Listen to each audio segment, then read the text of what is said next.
Hey, welcome back to Wicked Smart Golf, aka Wicked Smat. This is your host, Michael Leonard, and this podcast is committed to helping you play better golf without changing your swing. Today, I am very excited to bring on Dr. Michael Lardon. He has done a ton in the golf and sports world. He is a sports psychiatrist. He has also worked with Olympic athletes, NFL players, MLB players, and tons of professional golfers, including Phil Mickelson, David Duval, and others. Not to mention, he has written some amazing books, including Finding Your Zone and one of my favorites, Mastering Golf's Mental Game. Dr. Lardon, thanks so much for being here. Pleasure to be here, Michael. Let's talk about the zone. That seems like the thing that everybody wants to get into. And I know your first book, I'm assuming, goes into that a lot. I haven't had a chance to read that one yet. But I always like to kind of start with what are we trying to do on the golf course and how can we get in the zone and play better a little bit more effortlessly? Sure. So one thing is, what is the zone? That's a good question. And let me share a little personal history that really is elucidated in that first book, Finding Your Zone. And when I was young, I played competitive table tennis, and I was in the finals of the U.S. Junior Championships. And in table tennis, the ball in those days would go about 90 miles an hour. Today, it's a little slower because the ball's bigger. But what happened in that match is the ball slowed down. It actually came in slow motion. And I played really well for a couple of games, and it was in slow motion. And I thought I was going to be the US champion. And then I fell out of the zone, and then I lost the match. And the joke is with my friend who won it, got his name on all these rackets and Herman's Sporting Good, which would be like Dick's Sporting Good today. The joke is he won, and he's the Olympic table tennis coach, and I'm the doctor now helping other athletes. So I became really fascinated with that phenomenon. Um, and when I went to college, my lab partner had just won 5 gold medals in the Olympics. So he was pretty familiar with the zone. It would be like going to college and your lab partner's Simone Biles. His name was Eric Heiden, and he not only won him in speed skating, he then raced in the Tour de France and has a historic athletic career. And he's a doctor. He's an orthopedic surgeon for U.S. Olympics. And he and I are colleagues. So that piece came in, and I sort of thought, well, he's my lab rat, okay, my buddy here. If there was one guy under pressure who was in the zone, it certainly was Eric Heiden, be at the top of the list, like Tiger Woods that sits behind you, sort of that level. Iconic, right? And then I started to be very interested in, okay, what goes on between the ears? And it became clear to me at the highest level of sport, it's more mental than it is physical. When you're first starting out, you have to learn the technique, you have to learn a proper swing. But why one day do you shoot 95 and the next day you might shoot 82, right? So there's no physical difference. So what's the difference? So in my training, I became very interested in what that is, what state of consciousness, and we did all these EEG, brainwave studies. We did neuropsych. We did hypnosis, and I did that in my residency at UCSD in psychiatry. And then, lo and behold, my brother calls me one day and he says, "Hey, bro, I got a tour card. I'm on the PGA Tour." So that happened way back in like '92. So then I started caddying for him on the PGA Tour, but I was a covert, undercover psychiatrist. But with doing that, I met many of the players, right, who were my brother's peers. And, now when I go to the senior events, right, it's funny for me because those are the same guys in the Q school. And I caddied in almost 10 finals of Q schools. And, back then, if you got through, you made the PGA Tour, 30 guys, and then the next set went to the Corn Ferry equivalent. Now it's a little bit different. So those confluence of events sort of brought me into the world of sports as a doctor. And from there, I really spent my career pretty much working in a lot of sports. So I've done a lot of stuff with the Olympics, helping various Olympians. And what you find is really the mental state of mind, whether it's high jumping show jumping, because I believe it or not, I work in show jumping. And we're proud to say we had a guy win a silver medal this last Olympics, or golf. And of course, golf's probably dearest to my heart, I would probably say. And I would have to put it up there with the most mental of all sports. A little bit like I worked with the Chargers place kicker for a while, and place kicking is a little like golf. We call it freeze frame. All of a sudden, everybody's looking at you, and you can't blame anybody but yourself, right? And you're the hero or the goat. So that was really my entree into the mental aspects of sport. That is so cool. I mean, that's amazing to be on the bag for 10 Q school finals. I mean, that's like the pressure cooker right there. So I'm sure you were going through your residency, you're going through all your formal training, and then you're on the bag, probably seeing it firsthand. Was that something where you started to kind of see like the parallels between what you're learning and seeing it on the course? Seeing it live, right? And Hmm. John Feinstein, who's a famous sports writer, he just died. And he wrote a book, A Good Walk Spoiled. Hmm. And he chronicled in that book my brother and I. And it was funny because when my brother made it that year, I went to the parking lot with all the caddies who, have long hair, squeaky, stony, and they're having beers. And all the players are whisked into the locker room with the agents and the companies, but not the caddies. And I'm having a beer, and I probably hadn't shaved in 6 days because Q school in those days. And I 6 days, remember, yeah. yeah, John Feinstein came by and he's talking to, Squeaky. And then he says, hey, why do they call you Doc? And I said, well, I'm a medical doctor. And he couldn't believe it. He goes, you don't look like one. I said, if I can clean up pretty good. So anyhow, yes, as you pointed out, that was a melding of really watching it. And I've seen in my career amazing things in golf where, there's a player, I won't mention any names, but he was coming down the wire, 18 PGA, the stadium course, PGA West out here, and he thinned the ball, hit it into the clubhouse, not to get his card on the sixth day. I mean, it was brutal. He made an eight, Oof.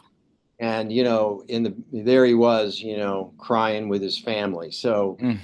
you know, I remember Craig Stadler telling my brother once that he goes, it's really hard for you guys. He goes, I won the Masters. It's easier for me, and he get invited to the tournaments. He said, but the guys that are out there fighting, to get that tour card, that's a lot of pressure Mhm. because it's feast or famine. Gosh, that's a horrible ending to think about that after 6 days on that last hole. So, what do you feel like is, obviously with all the research you've done and you've seen it happen with golfers getting in the zone, getting out of the zone, is there a way that you can say I am in the zone? Like if you were hooked up to those EEGs, is it more alpha brainwaves versus beta? Is it, something you can easily you feel like access? I mean, obviously we'll talk more about that, but is that something where you were quickly like trying to use different triggers and tools for your brother to try and help get him in the zone?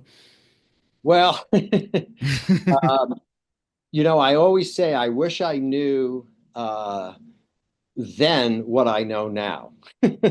Right. Then my brother, would have had more. He had 5 years on tour, but he might have had more. Okay, Mhm. but there's a learning curve, and to answer your question, I think there is no magic potion. Okay, I wish there was. I wish we could put the theta band on your head, and boom, you're in the zone. Unfortunately, it doesn't really work like that. However, there are I liken it. I think I talked about this in the book Finding Your Zone. I liken it to falling in love. And here's why. It's like you set the conditions, okay? Let's just imagine you're a young man, right? And there's some girl you want to take on a date, right? Now, mind you, I'm an old man with 3 kids and I'm not dating anybody, right? But except my wife. Um, But what you do is you take them out on the boat, you do the beautiful walk over the ocean, you bring the flower, you create this optimal condition, and maybe you fall in love, maybe you fall into it, right? The zone is there are certain tenets. principles, if you will, where you can create an optimal environment for it to happen. And and that's what we try to explain to folks. So, it's more likely to happen if we do X, Y, and Z. It not only, my example from when I was young in table tennis, that was an extreme example where really the ball was getting slow. In golfers, sometimes they can really feel like exactly where the club face is. I mean, the very good golfers, and I could tell some stories, but they have a different sensitivity than, let's say, the average amateur. But here's really the point I'm driving at. Um, we studied during the Q school times. We went out there with stopwatches and binoculars and notepads, and we studied the players very carefully. And what we did find was this. We found players that had a mental pre-shot, and a lot of people, if I say, what's your mental pre-shot? They don't even know what I'm talking about, right? I mean, they wouldn't even know. They're like, what? I waggle. But the mental pre-shot, the time that it takes once you've decided, okay, I'm going to hit this club, it's incredibly consistent. And when we saw a lot of variance, like when their pre-shot sped up or slowed down, that's when we would see errors. Okay, so that was a very interesting thing. Then the other piece was, well, what's the great golfer doing before they hit the ball? I mean, are you thinking about, the ticket you got from the police for speeding on the way there? That wouldn't be a good thing. Or, the pretty girl in the audience, that could be distracting. So what do you think? And so through the years, and not only in golf, in almost every sport, it really came down uniformly to the following tenets. And this is not something I made up. It's something I observed and I wrote about, in various books. And so we use a very simple concept, and we call it left brain, right brain, no brain. And here's how that works. So in every shot, whether it's a putt, a drive, what have you, we use a left brain function. That's an analytic function. Okay. So if you have a putt, it's down grain. That's the break point. So we're going to play it, 3 feet, out. So that you make an analysis. If it's an iron into a green, well, we have bunkers left, water right. Better to miss in the bunker. So I'm going to play between the pin and the bunker, right? And you calculate the wind and all those things. Again, a left brain function. Um, Once you're clear on your left brain function, and one of the important things is that it has to be sequential, and I'll get to that. So once you've decided what your left brain function is, this is the other very important piece that a lot of amateurs don't do. Then there's a right brain function. Now, what do I mean by that?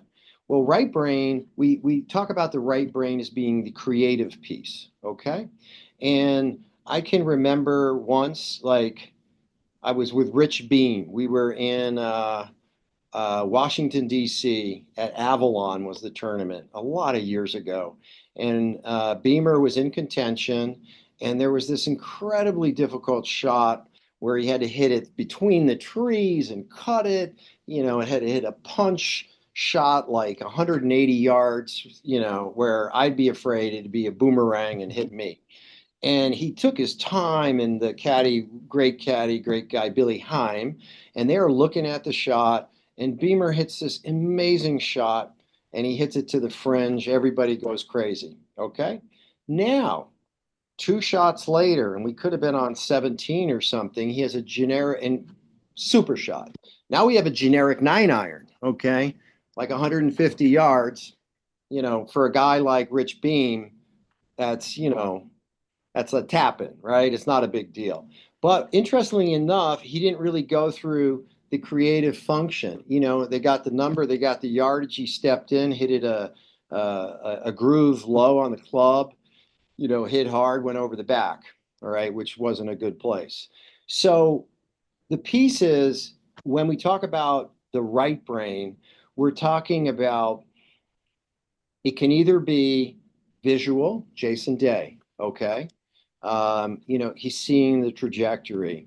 The young man I told you about before, Brandon Hagee, who played on tour for a few years, he would actually um, see from the pin back, but he would have a vision. David Duval, when he was driving the ball really well, he hit a cut and he would use kinesthetic is the word, but that means feeling. And he would hold on and not roll his wrist to hit a cut. And that's what he would feel before he hits. Phil, a lot of feeling. So if you see him, he will take time, he'll see the shot, and then after that, you'll see him get the feeling of the shot, and then he'll step in. Vijay Singh, um, back in the day, he would use a metronome, meaning it was a tempo. So for him, and I'm pretty sure I don't want to get in trouble on a podcast, but I think I was on the range with him with my player, and he was next to us, and he was saying, Cindy Crawford. Now, back in the day, she was a beautiful model, okay, Sure. but I don't want to say anything that's going to get me in trouble politically. It's beautiful tempo. You just think about it. Cindy, and then release Crawford. Yep. So it can be tempo, it can be visual, it can be kinesthetic, okay? But there is some feeling of what you're going to do. So we have left brain, think about it, right brain, right? This creative piece. And then we say no brain. And no brain, we like to spell it KNOW, like knowledge. Hmm. So that's what we call a triple entendre, meaning KNOW is knowledge. And there's a slide I have when I give talks, and the slide says, those who think do not know, and those who know do not think. So the NOW in KNOW is now. So you have to be Oh, yep. present, right? And then the NO is there's no thoughts. So you step up with full intention and you fire. Now, that's the template. Easier said than done, right? Easier said than done. But the first two pieces, everybody has control over pretty much.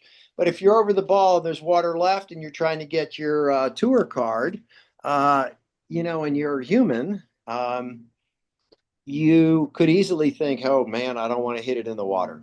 Okay. And then we talk about, well, how do you deal with that? So, one thing that I was taught by Billy Casper, who's passed away, but he's one of the all time great golfers.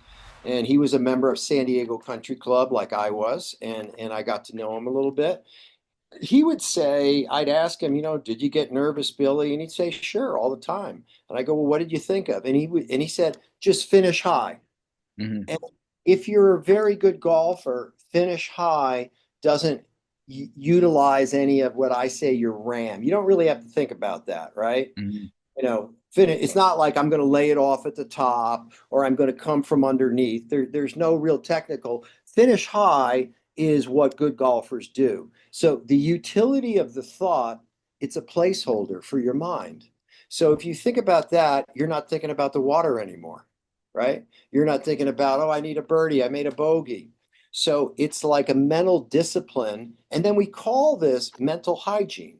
So how's your mental hygiene? And just like dental hygiene, right? So when I work with a player, we use percentages. And this is all written about in Mastering Golf's Mental Game. And Scott Fawcett, who's the founder of Decade, is a program. I We've think, had Scott on 3 times. He's coming on in a couple of weeks. I was dying when I was reading about your story about Scott in yeah, here. well, He's a great. you ask him because how that all happened is many years ago, Scott Fawcett came to me. Yeah. And and the true story with Scott Fawcett is he was a very good golfer, wasn't even the club champion, and he basically tracked me down. And I wasn't really working with any amateurs, and he talked me into it. Uh, and and we ended up getting a Corn Ferry card or the equivalent. I Yeah. forget what tour we called it back then. But Scott was a great numbers guy, so I think he put a review on Amazon, early on because that book. Finding Your Zone. So this is even before the golf book in 2008. He read that book, Hmm. talk about this same thing. And he was one of the best students because he'd say I was 67%, right? Or Hmm. and here's the idea. The idea is your average golfer out there, maybe's 50% doing this. Okay, maybe. They're talking, smoking a cigar. And if you had a big game on Saturday, right, and I hook you up with a lesson, and it could be Cam McCormick, it could be David Ledbetter, wouldn't matter. You're probably going to play worse the next day, okay? Because you're going to be saying, oh, he taught me this in the lesson, and you're going to be all in your mind. But not with my stuff, because here's how that works. So if I get a tour player or a very good player, like college player, and we say, what's your mental scorecard? That means of the 72 shots you hit, what percentage of those shots did you do left brain, right brain, no brain? Basically go through the protocol. And I'm going to say your average Division I golfer, and we have data on this, and I'll get to that, is probably like 80%. And I like that because in my mind, that means we have a lot of room to improve. And then if I say, well, if you really pay attention to it and you really try to do it, what do you think you could do? And then, inevitably, the athlete, the golfer will tell me, I can get it up to 90%. But then I say, if your, wife's life depended on it, and I'm not asking you to, I'm not asking you to hit the perfect shot. I am just asking you for the perfect mental approach, which is let's figure it out, let's get a picture, and let's step in with full intention. I say, can't you do that every time? Mhm. The golfer will say, yeah, I guess I could. If your wife's life depended on it, you sure could. And I don't care where you hit it, right? So it's under your control. That is under your control. Everything is under your control until impact, right? After impact, we don't have any more control. So what Scott Fawcett did is in Decade, he embedded some of this mental scorecard concept, and he can tell you next time you have him. But I think we have like 120,000 rounds of data, okay, of Division I players. And on one of my computers here, I may even get it. It's amazing data. So, like, we have it for, the top golfer and all the way to the 10 handicapper. And I'm going to see, but basically, we know this. Here's the short of it. If you have a good mental scorecard, okay, uh, you play better. Okay, you play a lot better. And I'd love to find you the data because the data is good. Uh, and like for example, I'm going to give you example. Yeah, I was Uh, gonna say, I think in your book, I was just rereading it yesterday. You said about 90% for the pros is like kind of what they're shooting for. 85% is yeah, decent, but you well, said you win yeah. a tour event 95%. Hmm. But it's more like this. So on one hole, if you are a pro on that hole, par four, I mean, you're a really good player and you have a perfect mental scorecard, you have about a 30% chance of birdieing the hole. Okay. If you don't have a perfect mental scorecard, that goes down to like 6%. Okay. Conversely, if you're a pro and you don't have a good mental scorecard on that hole, you might have a 12% chance of bogeying the hole. And if you have a perfect mental scorecard, the chance of you bogeying the hole is like 4%. So we see very large statistical power that really basically validates this concept, which is common sense. And so the idea is this. We know there's not like one right thing to think. There's a lot of wrong things to think, right? So I'm thinking here, I'm thinking there, and I don't really care what you think about between the shot. But when you have 30 seconds, and just think that's all we really need. 30 seconds times, 80 shots, right? So we're talking 40 minutes. So in that 5 hour round, if we can get you 40 minutes to be, dialed in, um, we know you're going to play better. And we're not asking you to do anything crazy with your swing. We're just asking you to really like pay attention to what's important. Um, Now, when you're ready, you can ask me about the software we've developed. Okay. Yes, yes, I do really want to know about that. I want to give just a recap here for everyone, just to make sure we're on the same page, because I had some notes on. I think you nailed it with the pre-shot pyramid again. That's in your book, Mastering Golf's Mental Game. Absolutely recommended. So this is so, like you said, great because players can't control this. You can't control who you get paired with, the wind, the weather, pin. You can't control much during the round, but you can control this. So just to clarify, the pre-shot pyramid then will set up our mental golf scorecard. So the pre-shot pyramid is three parts. You got to calculate with your left brain. So that's crunching the numbers, the lie, the wind.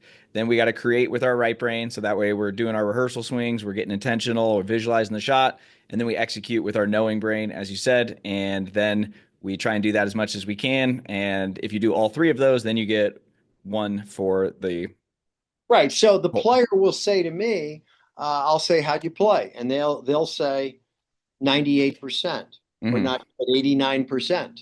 And often they don't even give me a score. Mm-hmm. They give me a percentage. Because you can know this, if you do that, chances are, okay, not 100%, but we have the data, you're going to play pretty well if your mental scorecard's good. And here's another thing why it's really important. Um, in Formula One racing, right? People win races, lose races, but there's two components. It could be driver error or car error, right? So you have to know which one's which, because Mm-hmm. if the car goes down, you don't throw the driver out, right? You don't throw the baby out with the bathwater. And what happens in golf is people will not play their best and they're go, but get a new club, or I got to do this with my swing. But maybe that wasn't the problem. Maybe the problem is they were thinking about taxes or something else. So where it helps us is when I meet with a golfer, I say, okay, you scored whatever, how was your mental scorecard? Okay. Or was it, I hit 25 slices because, my setup is open or something? Because they could have a good mental scorecard and not play good. And that means we need to see the swing teacher. Right. Okay. Normally it goes the other way. Normally somebody doesn't play well because they weren't engaged mentally. And, I need a new driver or I got to go get some more lessons. And, it's like the famous parable where the guy loses the key to get in the house and there's a big spotlight in the north yard and his buddy comes and they're looking for the key and they're looking in the south side and it's dark. I mean, no, they're looking in the north side where the light is and they look everywhere. They can't find the key. And finally, the buddy says, "Hey, where'd you lose the key?" And the guy points over to the dark side of the lawn. And he goes, "Why are we looking? Why are we looking over here?" Because that's where the light is. So people think, "Oh, I'm going to go see the teacher. I'm going to get a new club." But maybe you don't need to do any of that stuff. Mm-hmm. Yeah, love that. I mean, because like you said, it gives you clear, do I need to see my mental coach or do I need to see my swing coach? And you're able to finally kind of figure that out. So how can you measure that, or what is the software you were talking about? Because that's always something, it seems like technology is being incorporated more and more with golf. So what's the software you're working on? Well, here's the progression of that. So, when I first wrote the book, right? I mean, that's from years of research, seeing good golfers do this without exception. So I wrote about it in a book and, helped lots of people. The book's, done well, fortunately, and all that. But that's only a small segment of people. Then what happens is people read the book, right? The average person reads the book, they write a nice review on Amazon, but 6 months later, they're not doing it, right? They're forgetting about it. Oh yeah, that's what Lardon said that. So it's one thing to understand the concept; it's another thing to do it. So what we did is it's like Pavlov's conditioning, where if you remember at noon the bell would go off and the dog would salivate and eat lunch, right? In Dr. Ivan Pavlov's lab. One day the bell went off, the lunch bell went off at 11. They saw the dog salivating because the dog paired, right, the bell with lunch. So that's basically behaviorism or operational psychology. So we created a program, and we have them on the iWatches right now. We have the alpha out, and I'm meeting with some of the golf companies to synergize and make this thing happen. But here's how it works. So on your watch, every shot, and it's more of a training device. So it's not something that you use in a competition, Mm-hmm. but with your buddies, so you get good at this thing. I know if I'm with the player, I'm out there and I am the watch. Or on tour, the caddy, it's basically a caddy function. So the Mm-hmm. caddy, we're talking you through the shot. Now you got a good picture of the shot, right? And did I lose you here? There you Mm-mm, are. you're good. Oh, okay. Yeah. And they hand you the club, they say, okay, good picture. Now go hit it. So that's really what it Hmm. does. So the watch, when you come up to the shot, okay, it says left brain or analyze the shot. And as soon as you do that, you touch the dial, and then it vibrates. Okay, and you set the interval, and it says right brain or see the shot. And that could be, you know, 3 seconds or 10 seconds. It depends on you, depends on what you do. Am I saying Cindy Crawford, or am I doing just something, kinesthetic? But what it does is it makes sure you do it. Okay. And then after the allotted time, which you determine, it will vibrate again. And then it releases you, and it releases you to hit the shot. So if you use it, it basically makes you go through that every time. If you use the watch, I'm going to say in the beginning, if you used it once a week for a couple of months, you're going to start to do it automatically without the watch. Mm. If you don't have that, you might do it after you read the book or listen to your podcast, but inevitably that behavior becomes extinguished. So the watch is a way, the program is really, for what I know, it's the first kind of mental training program, in situ, meaning Hmm. when you're really hitting the shot, this is what's going on. So it really augments this whole concept of mental scorecard pre-shot pyramid. Yeah, that's fantastic. That's really cool. So do you have an estimated date that'll be out? Well, we have the software. We have a bunch of prototype watches. I've given it to some of the college players who love it. And now, the part I'm not good at because I'm just a doctor. I got to get Just a doctor. I got to get the business guys to tell me how to get it to the next level, and that's what Yeah. that's what we're up to. So That we're is we're that optimists. that's just like you said though, awareness. Like you gotta like you can remember, you can listen to this podcast, but then you gotta do it when you're out there and you gotta have that constant reminder of it. Is that something you feel like, working with tour players, you still find that even they will struggle with that sometimes? Yeah, yeah, yeah. I mean, not as much, but I that's something I work with the caddies with the tour, Mm. Oh, right? okay.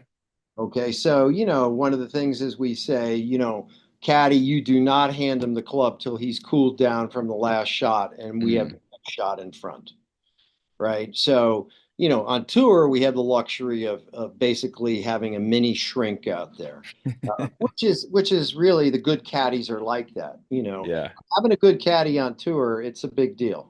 It's Yeah, I it, feel like you should have a caddy training as well to help those guys out there. Because like you said, if they're giving them the club and they're pissed off still or not focused, it's gonna not really result in their best play.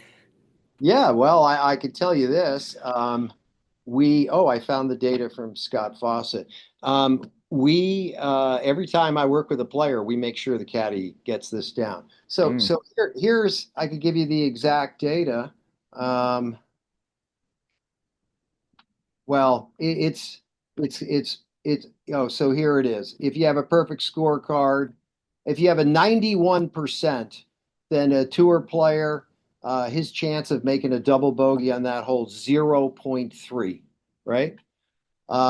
So Scott has divvied this up in 800 million ways. But it's pretty impressive data, and it's something Yeah. something you can do. And honestly, this is why I was excited about your podcast.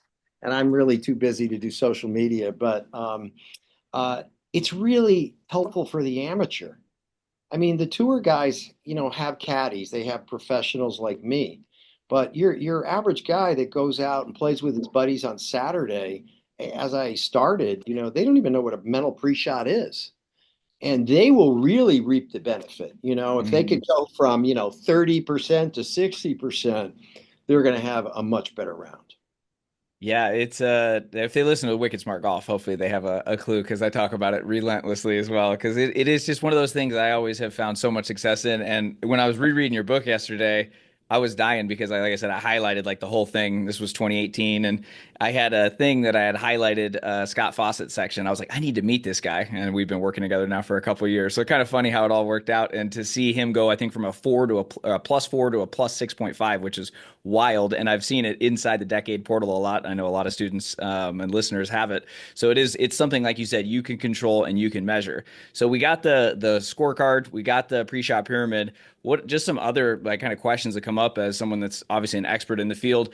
I wanted to ask you like what should players do before like a club championship or they have a tournament coming up where they feel that pre-round anxiety that day before, night before, they're in that. I know in your book you have a great section on anxiety. So I want to see, because that's something I hear a lot from listeners, is really struggling with that one or two or three events that they play in every year. Well, that means you need to have me back on. Not a one-word answer. When we're done, I'll send you Scott's data. I actually just found all the data. But of course, that's a great question. And um, one of the first things we tell people is no anxiety is not good because you're flat. So a little bit of heightened anxiety is to your benefit. So we give players the permission to have a little anxiety. And I have a great slide. And in this slide, when I give talks, it is a surfer in the curl of a wave. And next to the surfer is this giant animal, right? And I mean, it's intimidating and it looks like a great white shark, right?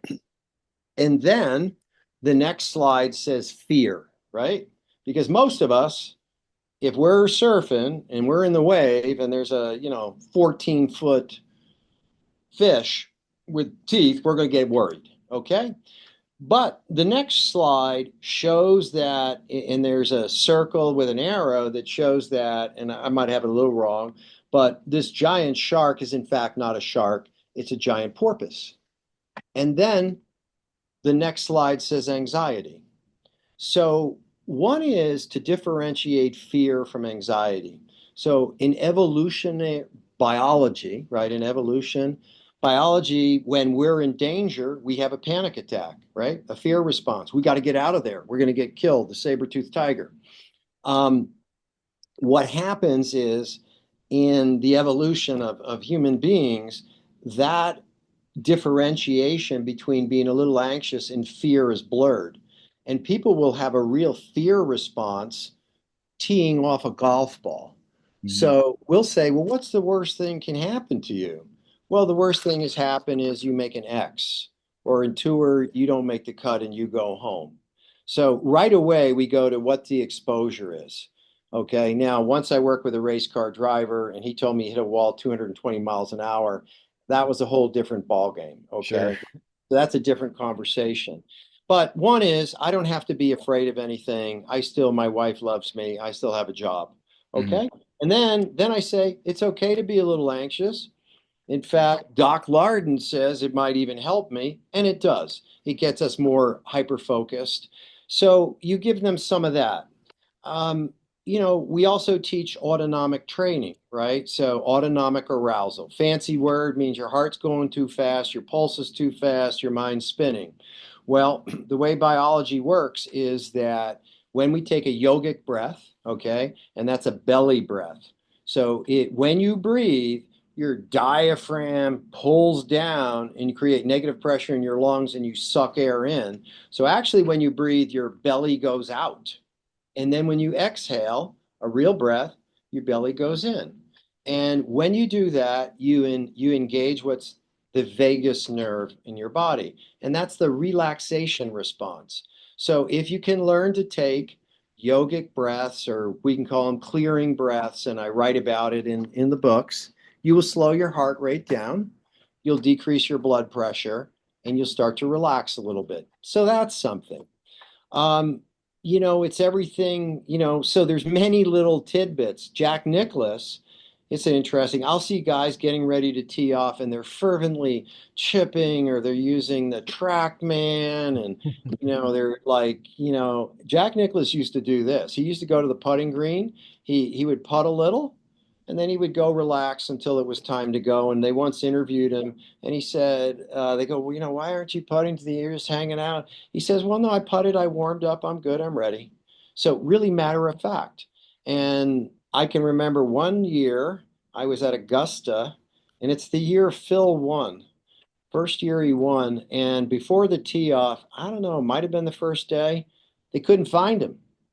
Okay. And he was taking a nap. No, he was taking a nap. And I think his brother Tim woke him up or something like that. I mean, I might have it a little wrong, but it was a great point. He was ready to go. He Mm, didn't really need to do anything. He just needed to rest a little bit and I'm ready. So, you prepare the best you can. And then it's like, the mindset is a warrior mindset, right? So if I'm going into battle, okay, I need to have my game plan and then I need to relax and then I need to react to the moment when I'm in battle. If I start thinking about, oh my God, that guy's going to shoot me here, or I'm going to make double bogey there in the water, the hazard, that's not going to help me. So that's poor mental hygiene. You really want to think, if I was going out, I would be really focused on what my process is, right? What they teach. hmm I've had the fortune of working with Navy SEALs here in San Diego, and they have a super disciplined process. And I think for the highest level athletes, it's quite similar. You have a job, okay? And I tell them this is your job to have good mental hygiene when you compete. So, and the college kids, they're interesting to work with because physically they're awesome. These kids can hit the ball. I mean, they're amazing now. But mentally, a lot of them don't even know what I'm talking about in the beginning. Like, Sure. I started with Will Zalatoris. I think he was a sophomore at Wake Forest. That's a long time ago. hmm And, he's a wonderful young man. Just as an aside, one of my favorite people. But, he's a great example of someone really developing tremendous mental fortitude. And, he's somebody like many great athletes that, pays attention to detail and has good mental hygiene. Yeah, that's some good stuff there. I was gonna say you probably got Will from working with Scott there. I know they did a lot of great stuff together, and he shared a really cool story about working with Will a couple times on the show. So that's cool, like you said, to work with different players, from college to really esteemed pros. One thing amateurs do struggle with a lot is blow up holes. You were talking earlier, if you could bottle up the zone and sell it, we'd be millionaires, billionaires. Same thing with blow up holes. That's the number one thing I hear. So after a blow up hole, what should players do to calm down? Because a lot of times we don't have much time from that putt to then teeing off on the next hole. Yeah, so it's a great question. So if you're a surgeon, right, and we're going to make it, we're going to exaggerate it, but you're doing a heart transplant, okay? I have a father-in-law, general surgeon, does a lot of really tricky stuff. And you have a blow-up hole, meaning you accidentally nick an artery, okay? You don't really have the luxury to get too upset, right? Because if you get too upset, the person's dead. So the first thing you do is you address the problem, okay? You put the problem out, and then you move to the next thing you need to do. Maybe later you can beat yourself up when you're in, the when you're out of the OR. But you have a job out there, and if you make a big bad hole, okay, you make a quad or something, your job is pretty straight ahead. Okay, let it go. My job is to go through my pre-shot pyramid on the next shot and to have as good a mental scorecard as I can coming down. And I remember there was a player once, Trip Eisenhower in Q school. He's an announcer now, and he hit a bird. I swear, we were in the Q school. He hit a bird, and it was a pretty critical shot, and the ball stopped. I don't know, the bird wasn't doing well, but that's kind of an unfair thing, right? That's tough. And I think it cost him. Now he could go crazy or he can just say, okay, not, be the victim, say, hey, I got this shot now. Let me get up and down. hmm So that's the discipline that we're looking at. So the objective, we teach people the objective is having a really good process. We know you're going to rate it. So rate it in a percentage. That's the mental scorecard. We understand you want a good score. We understand that. But you're not always in charge of the score. Okay. There can be stuff that happens, right? You get a bad break, golf especially, or somebody else shoots 59. We just tip the hat. But what you are in charge of is everything you can do before you make contact, right? Before you Yeah. exit. I was going to say, I think Phil demonstrated that last weekend pretty well at Live. I don't know if you saw that. He hit a great chip and it hit the flag and then bounced in the water. And he didn't even get mad or, react. And Well, he he did was, it when he won the British. Coming down the stretcher was a par three, and he made a great shot. This is obviously on Sunday, back nine, and the ball had a bunch of backspin, and the courses are so severe. It rolled off the green, way down into the apron, and it was mhm. a super tight lie. And the announcers are like, "Oh, what a bad break," and you could be a victim because all he needs to do is get a par and maybe we're going to win a British Open, which at the time he hadn't. And Mhm. to his credit, he smiled a little bit like it's British Open, man. They don't make it easy. As Pete Dye said, he doesn't make courses to make great players happy. He makes these courses hard to separate them, right? And instead of being a victim, he hit a beautiful shot, got it up and down, and the rest is history. Yeah, it's funny we're talking about that tournament because I was just rereading this book, Golf's 8 Second Secret, and he was talking about routines being sped up and being faster and tracking players who'd won 5 majors or more. And he was talking about Phil at that British Open where he was sped up his routine. He was like 5 to 6 seconds standing over the ball. He was just dialed. Meanwhile, Lee Westwood, they said was anywhere from 12 to 15 seconds sometimes standing over it. Is that something you guys were working on? Is like just speeding it up and kind of trusting it? Because I know that style of play is very different than Phil's game was at that time. I mean, I can't remember exactly what we were doing back then. It's a ways back. It's only 12 years ago, Doc. Come on. I have a Medicare card now, Michael. I'm embarrassed. I'm embarrassed. When I'm with the players, they don't want to joke around me anymore because old Dr. Lardon's over there. And I'm like, Do you I was do you one. still get to go to a lot? Do you go to a lot of events then? Nah, I mean, when I was young, I'd go to like 20 a year, but I had Wow. like six or seven players on tour. Now I go, Riviera here, and maybe I'll go to a major or two. Um, Nice. but yeah, I mean, the beginning of the year, it's fun because all the players come through, Southern California, Right. and we have fun. You get some good tickets to Torrey Pines, I hope then. Well, my badge gets me in. Okay, Pretty there we much go. gets me where I need to go. Let me know if you need anyone, you want to start that social media and need somebody to document, just let me know. I'll come out from Scottsdale. That'd be great. Well, if you get out to here, you look me up. We'll play Oh, some. I definitely will. It's been great talking with you. I want to ask you one last question before we get into it. Before that, anything else you're working on or want to promote and kind of mention? I know we talked about the book Mastering Golf's Mental Game. Didn't know if you had anything else on the horizon. I know you had the watch too, but anything else you'd like to share with the audience? Well, thank you for that opening. The first book is more of a general book. It's not so golf specific, Hmm. and it's really it's basically like 10 athletes I've worked with that are very well known, and there is some critical kind of learning point that they elucidate with me. They tell me this was really important. And then we extrapolate that to the teacher, to the salesperson, to Hmm. whoever, because these concepts of performance, they're universal, whether we're in sports or whether we're in life or Navy SEALs. The world is a competition, right? The Darwinian of the world. So I'd like to think that a lot of these things, help people in general.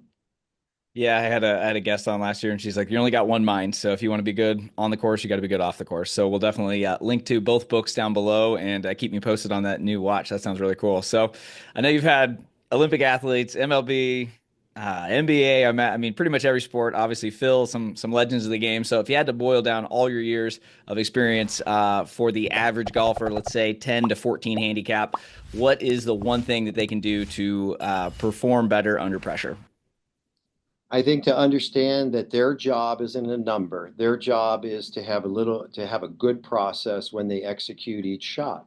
And they can have a lot of fun and they can talk to their buddies, but when it's their time to go, okay, they need to be dialed in. Mhm. And you can't be smoking the cigar as you're swinging the club like some of my friends, or telling the joke if you want to play well. Mhm. And not that hard to do. My book is a little bit of a guide. I'm sure there's other books that you review and stuff that are similar. But yeah, if you pay attention to it, it'll make a big difference. And, people say, well, I want to have fun. I don't want to have to do this. But I always say, don't you have better fun when you shoot a good score, when you break 80. I mean, or you win the tournament. That's fun, right? Not fun to shoot 106. It's not ideal, but sometimes you got to shoot 106 before you get to 96 and 86. So as long as you keep going and apply the stuff that you talk about, there's no doubt that they will master it. And once again, just want to say thanks so much for being here and sharing with the audience. I know they will love it. My pleasure. Thank you very much. I wish you the very best, Michael. Thank you, sir.